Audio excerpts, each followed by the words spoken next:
नूंह में हिंसा के बाद हरियाणा के कई इलाकों में सांप्रदायिक तनाव का माहौल है।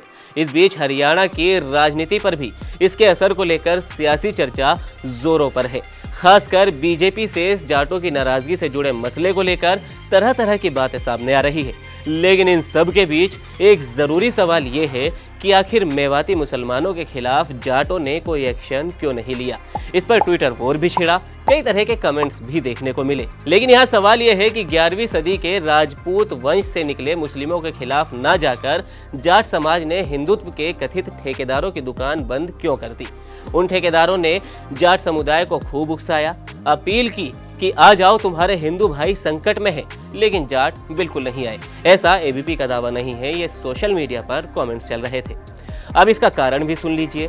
दरअसल इसका कारण यह है कि कुछ दिन पहले तक यही ठेकेदार जाटों को हिंदू मानने तक को तैयार नहीं थे।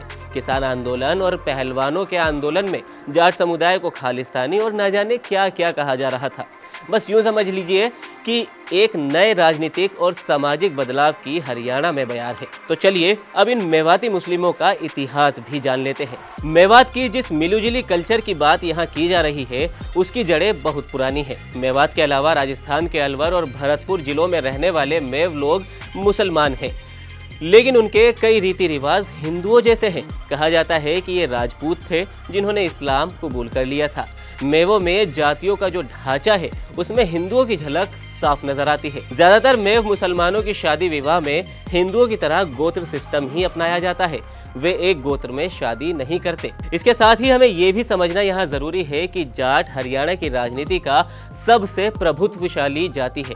ये समुदाय हमेशा से ही राजनीतिक तौर पर सबसे प्रभुत्व रहा है, लेकिन जाटों और मेवातियों खासकर मुस्लिम समुदाय के बीच इस तरह की समस्या कभी भी देखने को नहीं मिली। मेवात का जो रीजन है वो राजस्थान के अलवर, भरतपुर और हरियाणा के नूंह को मिलाकर बनता है। राज्यों का जब पुनर्गठन किया गया था तो मेवातियों का एक हिस्सा राजस्थान के अलवर और भरतपुर में चला गया था, जबकि दूसरा हिस्सा हरियाणा में आ गया था, और जिसके बाद यहाँ भाईचारे की काफ़ी मिसालें देखने को मिलती है। लेकिन जाटों के मुस्लिमों के खिलाफ एक्शन न लेने पर आपकी क्या राय है? आप हमें कमेंट सेक्शन में ज़रूर बताएं, और इसी तरह तमाम छोटी बड़ी अपडेट्स के लिए आप देखते रहिए एबीपी लाइव।